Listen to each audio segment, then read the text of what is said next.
자녀는 다음 세대를 이끌어갈 미래의 주인공들입니다. 가정의 미래, 교회의 미래, 국가의 미래는 사실은 다음 세대들에게 달려 있지요. 그래서 이 기초가 견고하면 한국 교회는 미래가 있을 것이고, 기초가 견고하면 이 나라와 민족과 가정은 분명히 미래가 밝을 것입니다. 그러나 기초가 병들거나 부실하게 되면 교회의 미래도, 가정의 미래도, 국가의 미래도 희망의 불이 꺼졌기 때문에 암담하게 됩니다. 우리 한국교회에서 성장하는 모든 자녀들이, 또 성도들의 자녀들이 이 땅에 거룩한 희망이 되기를 주의 이름으로 축복하고 부탁을 드립니다. 하나님이 제시한 자녀는 어떤 존재인가? 첫째로, 자녀는 하나님의 기업이다.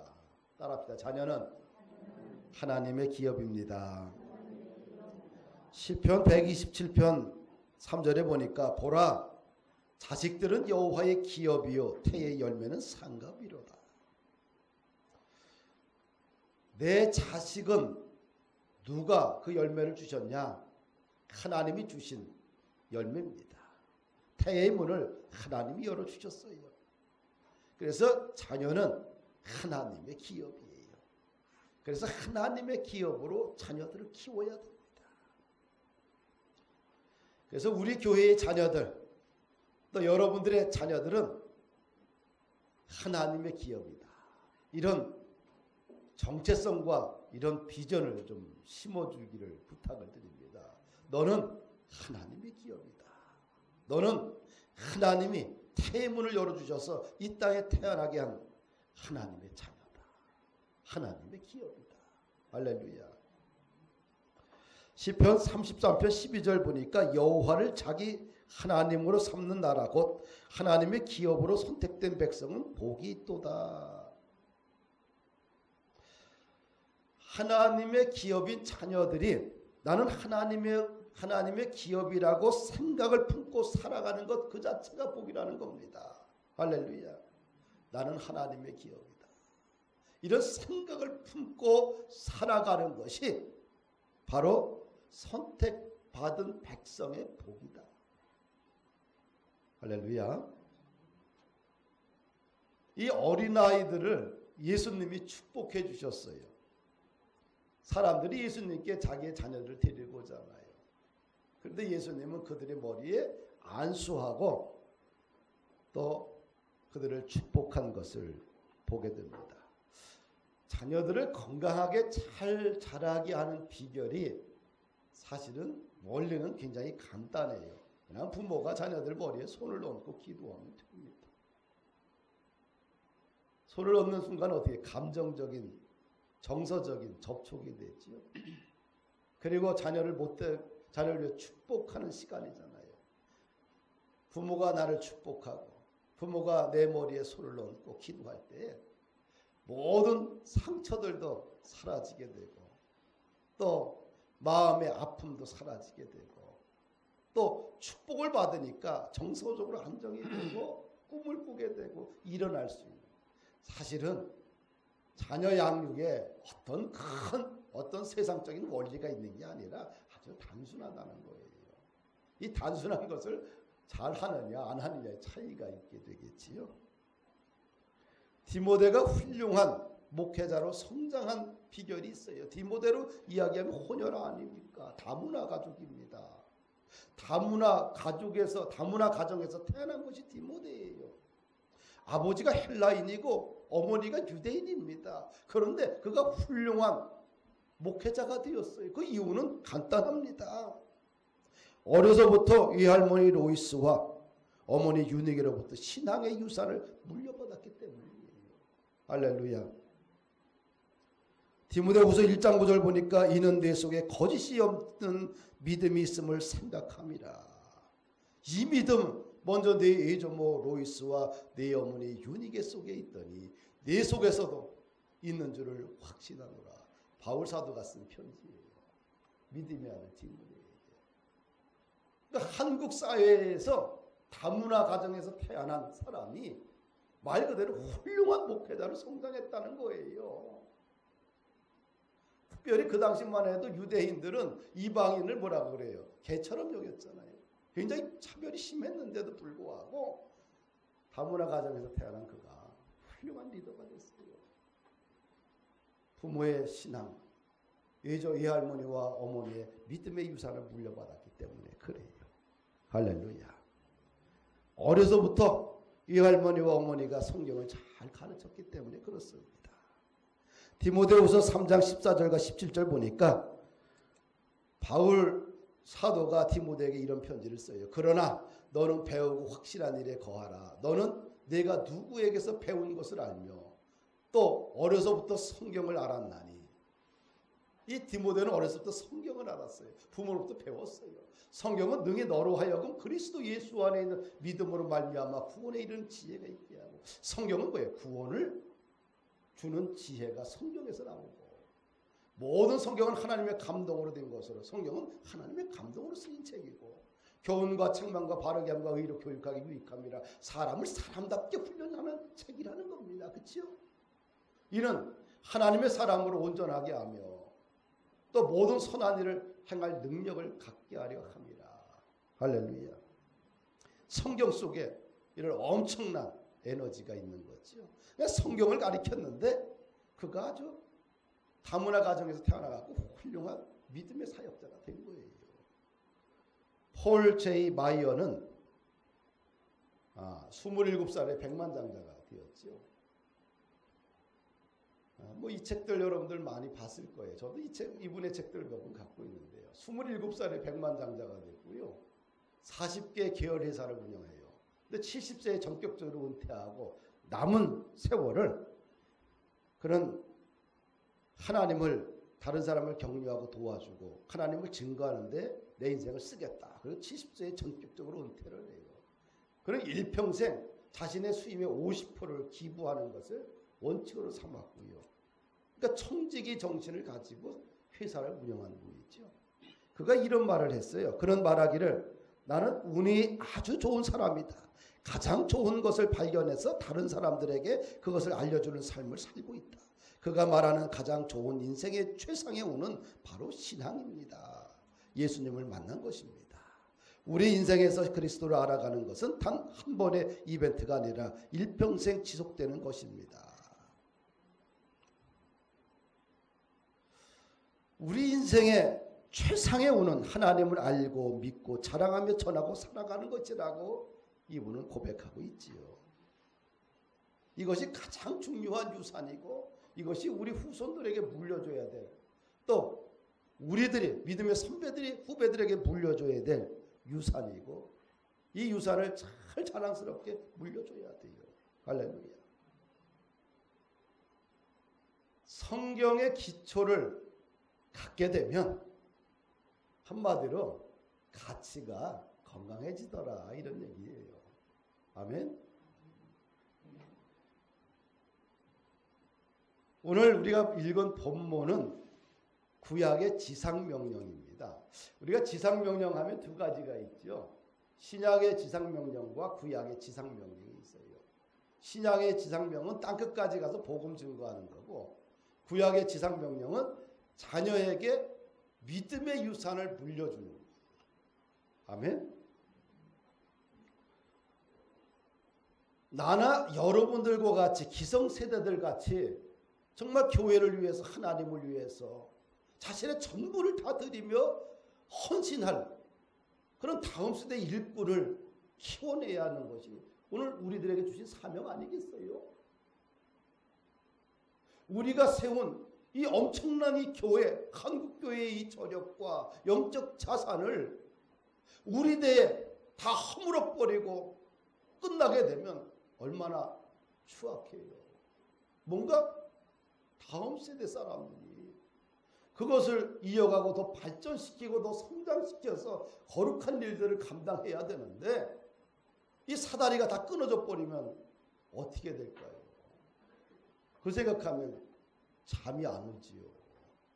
만약에 부모가 이룬 일터, 사업장을 뭔가 자식이 이어가서 이것을 더 발전시키고 성장시켜서 더 좋은 기업으로 더 좋은 일터로 만들어내게 되면 부모에게 얼마나 큰 기쁨이 되겠어요. 근데 이어갈 사람이 아무도 없고 그렇게 되면 그 모든 기술과 노하우가 축적되는 것이 다 사라져 버리잖아요. 마찬가지예요. 미래의 어느 날은 현재의 반복의 결과로 나타나는 것이겠지요. 그렇죠? 그래서 지금 우리가 그래도 정신 차리고 다시 믿음의 씨앗을 뿌려야지만 미래에 언젠가 한국교회와 또 여러분들의 가정에 믿음의 거룩한 유산을 서로 공유하게 된다는 거예요. 할렐루야. 오늘 우리가 읽은 이 본문 말씀은 저와 여러분들이 평생을 듣는 말씀이에요. 이스라엘 백성들에게 주신 하나님의 말씀이에요. 대를 이어서 너희들이 복을 받기 위해서는 이렇게 해야 된다. 이것이 이스라엘 백성들에게만 주신 것이 아니라 오늘 우리 모두에게도 동일하게 주신 말씀이라는 거지요. 너희가 건너가서 차지할 그 땅에서 어떻게 교육시켜야지만 그 땅에서 영원히 복을 누리고 살 수 있겠는가. 그 이야기를 오늘 말씀에 담은 거예요. 그래서 이걸 구약의 지상명령 이렇게 이야기합니다. 그럼 이스라엘 백성들이 가나안 땅에 가서 어떻게 교육을 시켜야지만 하나님이 주신 그 복을 잃어버리지 않고 자손 대대로 누릴 수 있을까? 첫째는 여호와를 경외하라는 거예요. 할렐루야. 우리의 2절 말씀을 같이 한번 읽어보십시다. 2절 말씀 시작.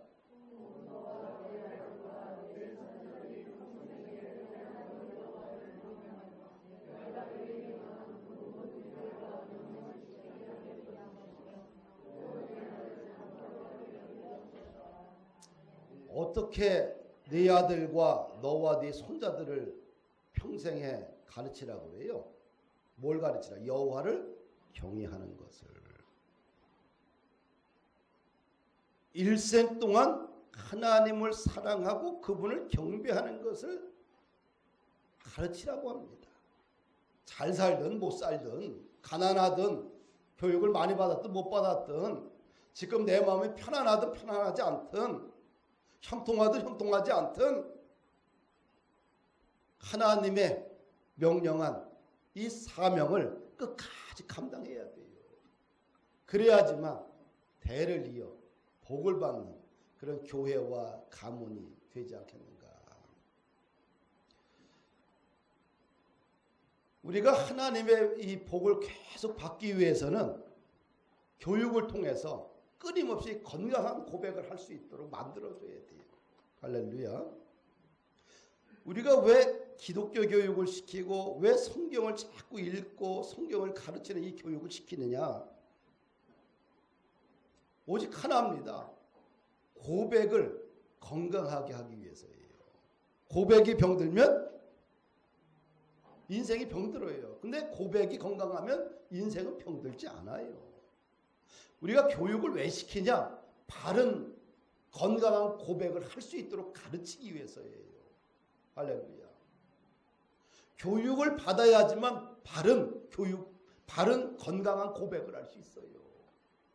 이것은 잘못된 고백이다. 이것은 잘못된 생각이다. 가르쳐야지만 바른 가치를 가지고 바른 생각을 가지고 바르게 말할 수 있는 그런 삶이 되는 거예요. 고백이 병들면 삶이 병들고요.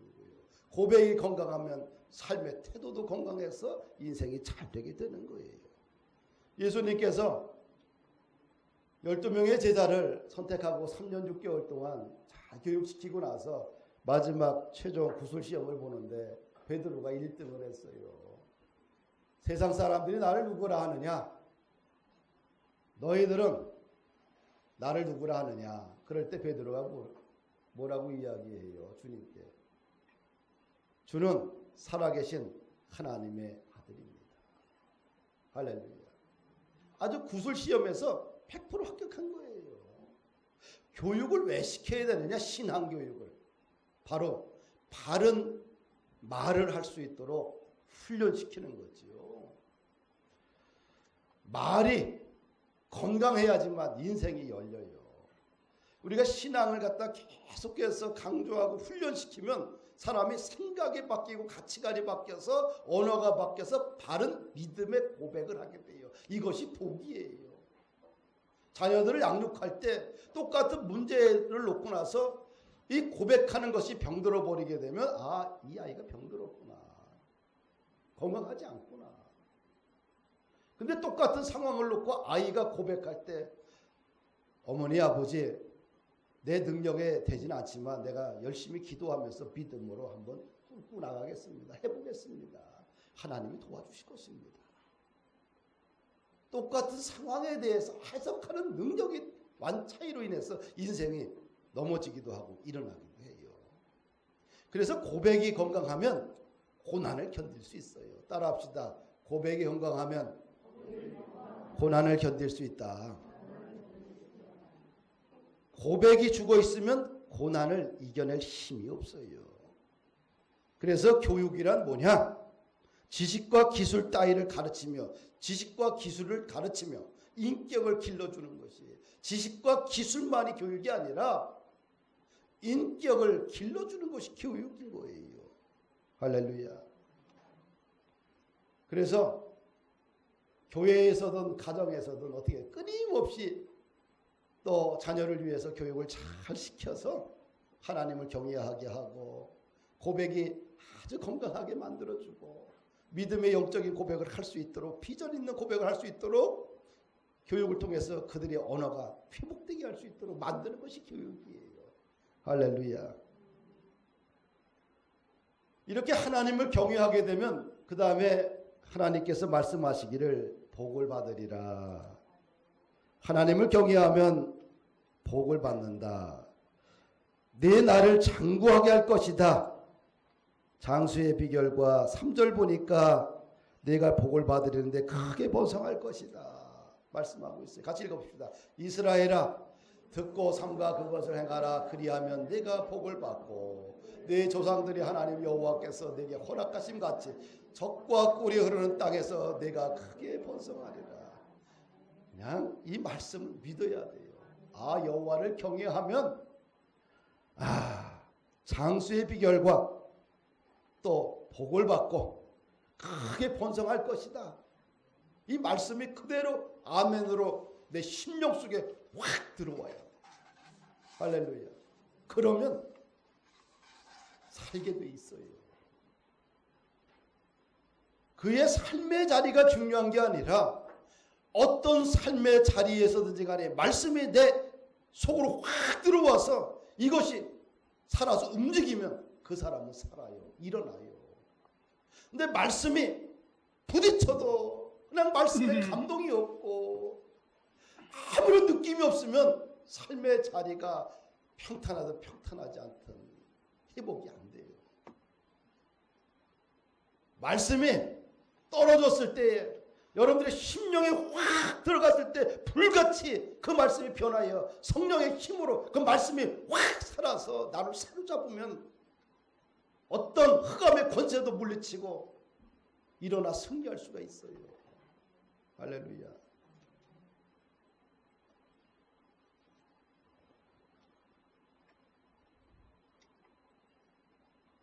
오늘 4절 5절에 보면 하나님께서 이스라엘 백성을 또 하나 이야기해요. 이스라엘에 들어라 하고 부연 설명하죠. 이스라엘에 들어라. 이건 쉐마 교육을 얘기해요. 쉐마라는 말이죠. 들어라. 쉐마입니다. 이스라엘에 들어라. 이 말이 유대인들이 일생 동안 3,000년 역사, 4,000년 역사 속에서도 그들이 이 말씀을 붙들고 살았기 때문에 역사 속에서 수많은 핍박과 고난을 당했지만 각 전 세계에 흩어져 살았지만 그래도 그들의 유대인의 정체성을 잃어버리지 않고 어디 갔든 생존할 수 있었던 비결이 여기에 있는 거예요. 할렐루야. 이 쉐마 교육이 이스라엘의 정신적 영적 힘을 제공한 철학이 있지요. 이 원리를 가지고 자녀를 양육했고 교육을 했고 이 원리를 가지고 양육의 목표를 삼았어요. 그럼 이 쉐마 교육, 이스라엘 들으라. 그럼 이 쉐마 교육의 목표가 뭐냐? 보니까 같이 한번 읽어보십시다. 4절 5절 말씀. 이스라엘아 들으라. 우리 하나님 여호와는 오직 유일한 여호와시니 너는 마음을 다하고 뜻을 다하고 힘을 다하여 네 하나님 여호와를 사랑하라. 이 쉐마 교육의 목표, 교육의 양육의 목표, 교육의 철학은 뭐냐? 가치는 뭐냐? 여호와 하나님은 유일하신 분인데 마음을 다하고 힘을 다하고 뜻을 다하여 여호와를 사랑하라는 거예요. 우리가 하나님을 사랑하게 되면 이 어떤 현상이 일어나냐면 심령이 강건해져요. 심령이 연약한 분들 있죠. 마음이 유리알처럼 약한 사람들, 선택의 능력을 빼앗긴 분들 많아요. 심령이 너무 약하면 결정을 못해요. 결정할 때 불안 증세를 갖고 있어요. 그런데 심령이 강건하면 비바람이 몰아쳐도 내가 세운 목표를 향해 뚜벅뚜벅 걸어갈 수 있는 에너지가 있어요. 그 힘이 어디서 나오냐? 여호와 하나님을 사랑하면 심령이 강건해져요. 할렐루야. 겉은 부드럽고 속사람은 강건해지는 거예요. 온유하면서 내면은 강건하잖아요. 조금만 비바람 앞에서도 흔들흔들거리고 갈피를 못 잡아서 방황하고 생각에 왔다 갔다 하게 되면 어떤 사업을 그 사람이 할 수 있겠어요? 어떻게 대인관계를 할 수 있겠어요? 수많은 고비들이 너무 많은데 심령이 강건해야 돼요. 흔들림이 없어야 돼요. 그러려면 성경이 답이에요. 성경으로 내 자신을 쫙 세워가면 흔들림이 없어요. 할렐루야. 하나님을 사랑하면 심령이 강건해져요. 믿으면 아멘. 이 평생 자녀 교육의 가장 중요한 시기가 여러분 교육학을 뭐 웬만한 사람은 다 했기 때문에 0세부터 3세까지가 이 교육학의 가장 중요한 시기라고 해요. 19세기 초 200년 전에 독일의 시골에 있는 칼 비테 목사님이 계셔요. 칼 비테 목사님. 저분인데요. 자신의 자녀가 지진아였어요. 미숙아였어요. 그러니까 미숙아하면 어떻게 돼요? 얘는 영원히 미숙아인 거예요. 그런데 이 목사님은 생각을 했어요. 지능과 재능은 타고난다. 그래서 그 지능과 재능은 선천적인 거기 때문에 이건 후천적으로 바뀔 수가 없다. 한번 똑똑하게 태어나면 죽을 때까지 똑똑하게 산다. 근데 이분은 생각하기에 무슨 그런 말이 어디 있냐. 내가 보니까 아무리 똑똑하게 태어나도 교육을 잘못 시키면 애가 제대로 잘 자라지 않더라. 그런 생각을 가진 거지요. 그래서 이 칼비테 목사님이 좋은 교육만 시키면 아이는 잘 자랄 수 있다. 이런 꿈을 가졌어요. 그래서 그가 자기의 미숙아로 태어난 자기의 아들을 위해서 그가 0세부터 5세까지 어떻게 했냐면요. 대화식으로 이야기를 하면서 아들과 대화를 합니다. 성경의 이야기를 가르치고 성경의 인물을 쫙 설명하고 그 다음에 자연을 가르치고 서로 그런 대화를 꾸준히 해요. 그냥 이 어른의 언어로. 그래서 5살까지 그렇게 가르쳤어요. 주변의 사물과 자연과 경치 모든 것들을 그냥 아들에게 그냥 주입식 교육으로 끊임없이 이야기하면서 가르쳤어요. 근데 5세 이후에 이 아이가 언어가 폭발하기 시작하는 거예요. 그래서 6세에 외국어를 가르쳤습니다. 8세가 되자 이 아이가 6개 국어를 자유자재로 구사를 해요. 13세에 철학 박사를 받고요. 16세에 법학 박사 학위를 받아요. 평범한 아이가 후천적으로 교육을 통해서 아주 뛰어난 인재로 바뀌게 되었죠. 그래서 그 이후로 칼 비태 교육은 유아 교육의 원조가 되어버렸어요. 그래서 그분이 자신의 아이를 낳고 나서 미숙하니까 그래서 그냥 내가 이 아이를 교육을 시켜야 되겠다. 그래서 자기와 동일한 인물을 동일 이름을 줘요. 칼 비태라고 아들 이름을. 그리고 나서 그렇게 교육을 시켰어요. 그래서 이분의 교육에 유아 교육의 기초가 되고 원조가 되는데 이분의 교육을 가지고 연구한 것이 몬테소리 교육이나 프리벨의 교육적 틀을 제공하게 되는 거지요. 우리가 사춘기 시절에 자녀 양육 제대로 됩니까? 여러분들. 그냥 거의 정체성이 정해졌기 때문에 아무리 부모가 이야기해도 잘 듣지 않아요. 삐뚤어져 나가요. 부모님의 의견을 100% 수용하지 않습니다. 그런데 이 어린 아이 시절에는 뭐예요? 그냥 부모가 제공하는 것만 받을 수밖에 없어요.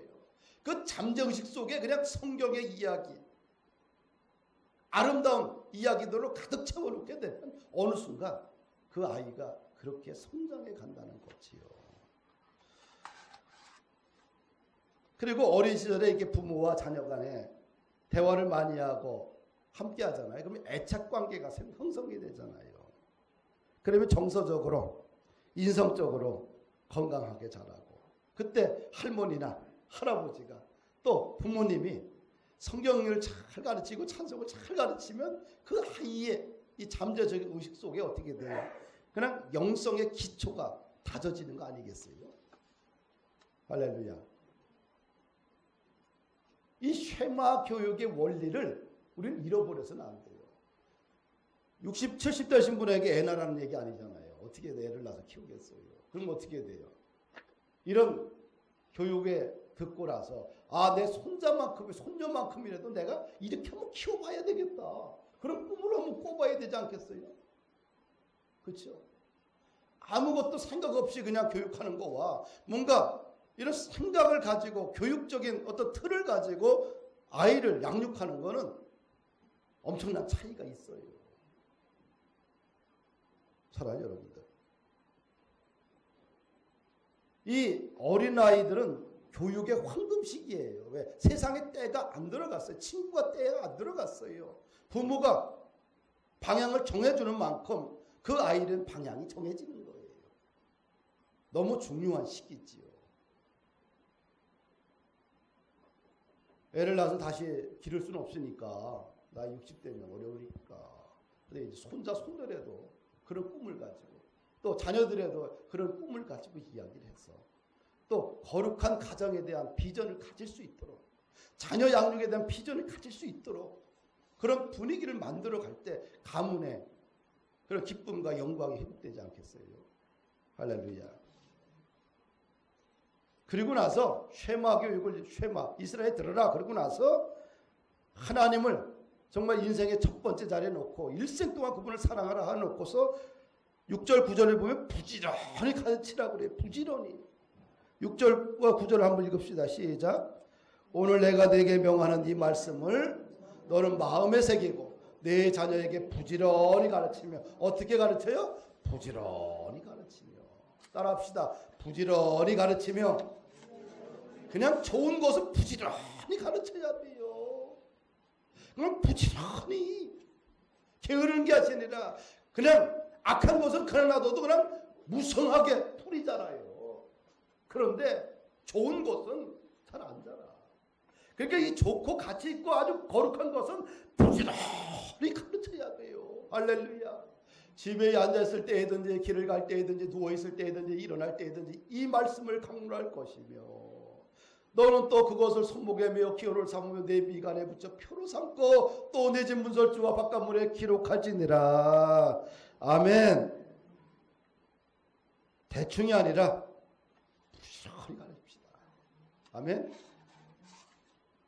구체적으로 뭐 어떻게 훈련해야 되느냐? 자녀들에게 반드시 말씀 묵상과 암송하는 것을 가르쳐야 돼요. 최고의 교육이에요. 성경 말씀 암송하는 것 최고의 교육입니다.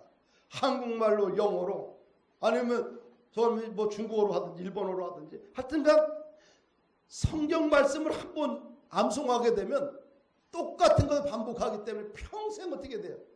기억 속에 남아요. 최고의 교육이에요. 우리가 여기서 국제학교를 만들어서 매일 뭐 했습니까? 성경을 암송시켰잖아요. 성경을 암송시키고 묵상시키면 영적인 성장이 일어나요. 할렐루야. 좋은 책을 읽으면 우리가 정신적인 어떤 성장이 일어나지만 영적인 성장까지 일어나진 않아요. 영적인 것은 신의 영역이에요. 할렐루야. 그 다음에 감사 노트를 쓰도록 훈련시켜 보십시오. 이런 정신적, 정서적 안정감을 가져요. 5개. 우리가 이제 작년 주일학교를 소그룹 모임을 이제 아침에 9시에, 10시 30분에 이제 나이대별로 모여서 이제 다음 주부터 실시하게 되는데요. 거기서 모여서 뭐 하냐? 일주일 동안 주보에 보면은 여기 있어요. 여기 보면 기적의 말씀과 기도와 감사를 통해 찾아봅시다. 감사 내용을 월요일부터 주일까지 하나씩 쓰고 성경을 읽었는지 그걸 표시를 하고 기도 제목을 써서 그때 10시 30분에 모여가지고 나이대별로 모여가지고 그거 같이 나누고 같이 기도해 주는 거예요. 할렐루야. 실천을 하세요. 반드시 아이들이 나 상처받았어. 나 시험 들었어. 내 인생 포기할 거야. 이런 허약한 아이들 안 됩니다. 어떤 위기 앞에서도 걱정하지 마. 엄마 아빠 한번 해볼게. 도전해볼게. 그렇게 이야기를 해요. 정직을 가르치고 헌신과 순종을 가르치고 예배를 가르치고 기도를 가르쳐야 돼요. 그러면 하나님이 그 아이를 기르셔요. 할렐루야. 너도 알고 나도 아니 가장 쉬운 것이 누가 반복적으로 하느냐, 교육을 끊임없이 하느냐, 이것이 승패가 좌우가 돼요. 하나님을 알고 배우는 시간이 낭비로 생각하느냐, 그럼 진짜 낭비가 돼버려 인생이에요. 진짜 공부는 사실은 하나님을 깊이 아는 것이에요.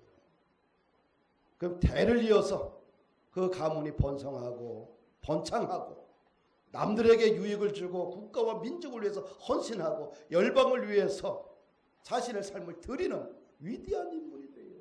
근데 이 교육을 안 시키면 돈을 벌어도 자기를 위해서만 써요. 국가가 안 보이고요. 세금 내는 게 아깝지요. 그런데 성경의 교육의 기초를 갖게 되면 이 돈은 내 것이 아니라 하나님 청지기로 나에게 청지기 정신을 갖고 있어서 하나님 나에게 잠시 맡긴 거구나. 이 기업도 나에게 맡겼고 이 물질도 맡겼고 재능도 나에게 맡긴 거고 생명도 하나님 맡긴 거구나. 청지기 정신을 가지고 내가 주인이 아니라 하나님이 주인이고 그 주인의 것을 잘 관리하는 거예요. 건강도 잘 관리하고. 그래서 이웃을 위해서 나라와 민족을 위해서 열방을 위해서 그것을 아름답게 쓰게 되면 그가 뭐 명성을 얻잖아요. 영향력 있는 사람이 되잖아요. 이름을 남길 것이냐 아니면 물질만 남기다가 갈 것이냐, 여러분들이 선택을 하셔요.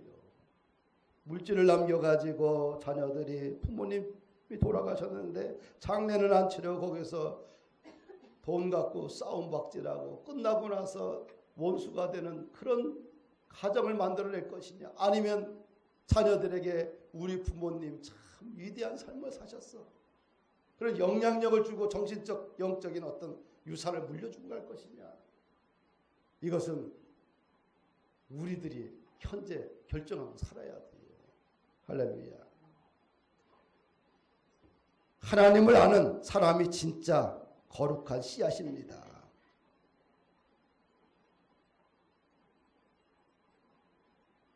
사랑하는 말씀을 마칩니다. 뭐 자녀가 있는 분도 있고 없는 분도 있고 결혼 안 한 분도 있고 또 평생 홀로 사시는 분도 있고 다양한 현대 사회는 다양한 가족의 형태가 참 다르지만 그럼에도 불구하고 원론은 원론이다. 할렐루야. 진리는 진리이다. 벗어나지 마시고 말씀 중심으로 여러분들의 자녀와 또 교회의 자녀들을 기억하시고 또 하나님의 말씀대로 다시 한번 꿈을 가지고 세워가는 그런 축복의 가정들이 다 되기를 주의